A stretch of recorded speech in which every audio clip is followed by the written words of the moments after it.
سرور دو عالم صلی اللہ علیہ وآلہ وسلم کا ارشاد عالی شان، انا مدینۃ العلم وعلی بابھا، میں علم کا شہر، علی اس شہر کا دروازہ۔ آپ کے سامنے یہ ننھے منھے دو بچے، ان میں سے ایک محمد اور دوسرا علی۔ آئیے ان سے چند سوالات قرآن کے بارے میں پوچھتے ہیں اور دیکھتے ہیں ان میں سے کون سا بچہ جیت کر انعام کا مستحق ہوتا ہے۔ محمد، پہلے آپ بتائیے ہمارے پیارے نبی صلی اللہ علیہ وسلم پر نازل ہونے والی کتاب کا کیا نام ہے؟ قرآن مجید۔ ماشاء اللہ۔ علی، اب آپ بتائیے قرآن پاک میں کل کتنے پارے ہیں؟ 30۔ ماشاء اللہ۔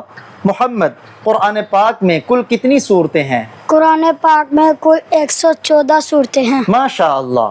علی، اب آپ بتائیے قرآن پاک میں کل کتنی منزلیں ہیں؟ 7۔ ماشاء اللہ۔ محمد، آپ بتائیے قرآن پاک میں کل کتنے رکوع ہیں؟ قرآن پاک میں کل 540 رکوع ہیں۔ ماشاء اللہ۔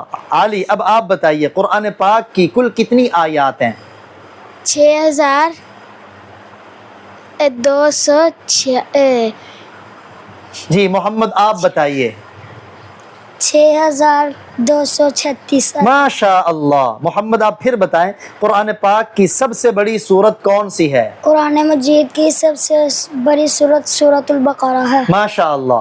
علی، آپ بتائیں قرآن پاک کی سب سے چھوٹی سورت کون سی ہے؟ سورۃ القوثر۔ ماشاء اللہ۔ محمد، وہ کون سی سورت ہے جس کے شروع میں بسم اللہ نہیں ہے؟ سورۃ التوبہ۔ ماشاء اللہ۔ علی، آپ بتائیں وہ کون سی سورت ہے جس میں بسم اللہ 2 مرتبہ آئی ہے؟ سورۃ النعم۔ نہیں، آپ بتائیں محمد۔ سورۃ النمل۔ ماشاء اللہ۔ جی، ان بچوں میں محمد 2 جوابات کے ساتھ آگے بڑھا، لیکن دونوں بچوں نے اچھے جواب دیے۔ انعام دونوں بچوں کے لیے، بڑا انعام محمد کے لیے۔